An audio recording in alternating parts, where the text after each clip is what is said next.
What's up, guys? So Chapter 5 of the Book of Boba Fett is here, and the Mandalorian is back. He's still wielding the Dark Saber and no Bo Katan in sight, but the Armorer does explain what's going on with the Dark Saber at this moment, and it's a lot. So let's get right into all of it right now. So when Bo Katan showed up in Season 2 of The Mandalorian, there was a lot of questions raised. Why wasn't she on Mandalore? What happened to her when the Empire came and took Mandalore? Why doesn't she have the Dark Saber anymore? All those questions. And then the season finale of Mando happened, and she would not take the Dark Saber from Mando. And we were like, wasn't she just handed the Dark Saber from Sabine in Star Wars Rebels? Okay, if you haven't seen Star Wars Rebels, again, why are you watching my videos? Go watch Star Wars Rebels, please. It's so good. And everything that happened in Mando Season 2 with Ahsoka and Bo Katan and all that stuff is in Rebels. So you kind of need to know those characters, and they all get developed in those animated shows. So go watch them, please. But we know from that show that Sabine Wren just hands the Darksaber to Bo Katan, and she has no problem with it at all. She holds it up and says, I'm the rightful ruler of Mandalore, and she rules Mandalore from there on out until the Empire comes and glasses the whole and just nukes the whole world. We saw that in this last episode of Book of Boba Fett. Fans were asking at the end of Mando Season 2, why wouldn't Bo Katan just take it from Mando? She did it before when Sabine Wren just handed it to her. She wouldn't accept it from Mando. So is the canon wrong? Is something wrong? No. The Armorer explains it all for us in this last episode of the Book of Boba Fett. She explains that you have to win the Darksaber in combat, and we know this. We've seen this in the Clone Wars and in all this other stuff where we've seen the Darksaber. You have to win it in combat. But Bo Katan didn't. We saw Sabine just hand it to her, and she became the rightful ruler. And the Armorer says in Chapter 5 of Book of Boba Fett that if somebody is just handed the Darksaber, it will be the end of Mandalore, and there is a curse set upon the ruler of Mandalore if they just are handed the Darksaber. We don't know if this curse was created before Bo Katan just got handed the Darksaber or after, because after she gets handed the Darksaber, the Empire comes and just nukes the whole planet pretty much and destroying everybody on it. So this curse could have been developed after that happened, because all the Mandalorians were like, she got handed the Darksaber. Now it's a curse because she destroyed Mandalore.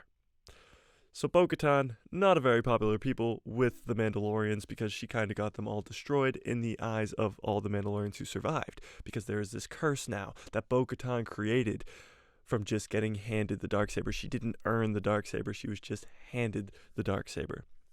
So this video is not a video about the history of the Darksaber. It was created by the Mandalorian Jedi, Tar Vizsla, and a lot of people know that. And if you want to watch the history of the Darksaber, it's in the Clone Wars, it's in Star Wars Rebels, it's even in this last episode of the Book of Boba Fett. She explains that Tar Vizsla created it. He was a Jedi Mandalorian, and stuff happened where he died, and then the House of Vizsla, because Tar Vizsla created it, thought they were the rightful heir to it. They came and took it from the Jedi Temple, and they ruled Mandalore, and the ruler of Mandalore would always have the Darksaber, and you'd have to win it in combat.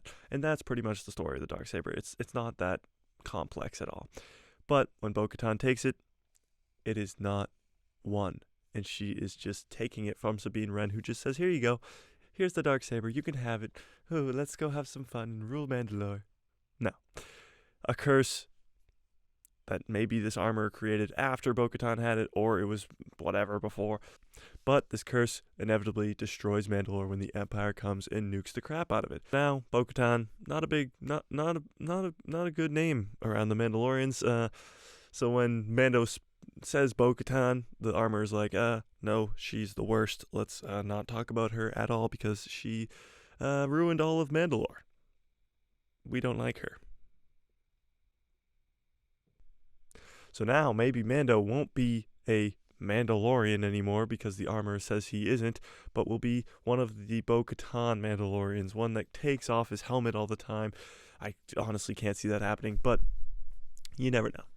So we've seen the Darksaber so many times throughout Clone Wars and Rebels, and the first ever live action appearance was at the end of Mando Season 1, and we were like, oh my god, how the hell did Moff Gideon get the Darksaber? But now we know. He just completely destroyed Mandalore, just nuked the crap out of it, and took the Darksaber. So really, did Moff Gideon win it in combat? Did he best Bo Katan in combat? these questions might not be answered until Mando Season 3 or even the Ahsoka show, because we don't know what happened. We saw Mandalore get destroyed, but we don't know how Bo Katan lost the Dark Saber to Moff Gideon, because even if she lost in combat to him, I feel like she wouldn't just hand it to him. I feel like she would have had to been killed, and we know Bo Katan still lives to this day. So how did Moff Gideon actually end up with the Dark Saber? Another thing is, we know Moff Gideon's still alive. Mando says it in this last episode that Moff Gideon will stand trial in the New Republic. So Moff Gideon's still alive. Does that mean we'll see him again? A prison break, maybe even with Thrawn, who breaks Moff out of prison? We don't know. Maybe we could see a showdown between Bo Katan and Moff Gideon one last time. So as of right now, Mando is the rightful ruler to the Mandalorian throne, although the Mandalorian throne has been nuked, bombed, and destroyed many times over. So we'll see if they actually go back to Mandalore to try and recreate Mandalore, because it looked like it was just a lot of ash and rubble to me. But the Mandalorian is more of a creed than anything, so maybe we'll see them go back to even the moon of Mandalore or Mandalore itself and recreate Mandalore back to its almighty power. If you look at Palpatine's plan, he was a freaking genius. Destroyed all the Jedi, destroyed all the Mandalorians. Everybody was a threat to him and his empire. Goodbye. Nuked the crap out of them. Order 66 them. It's a genius plan. But Bo Katan somehow survived, and that is why she could not take the Dark Saber from Mando at the end of season 2 of The Mandalorian. She couldn't just take it. It can't be handed down. It has to be won in combat, because the one time we see it just get handed down from Sabine to Bo Katan, Mandalore gets destroyed, absolutely destroyed. So Chapter 5 of the Book of Boba Fett, or the Book of Din Djarin as I'm calling it in Chapter 5, answers all the questions that we had about Bo Katan and why she couldn't take the Dark Saber at the end of Mando Season 2. It is not a retcon. It is not a canon flaw. It is a real story and a curse from when Sabine handed it to her in Rebels. The whole planet of Mandalore was destroyed, and a curse was put upon Bo Katan, and that's why she couldn't take it from Mando, and that's why she wanted to best Moff Gideon in battle so that she could take the Darksaber back the right way. She couldn't just be handed it again because something bad might happen.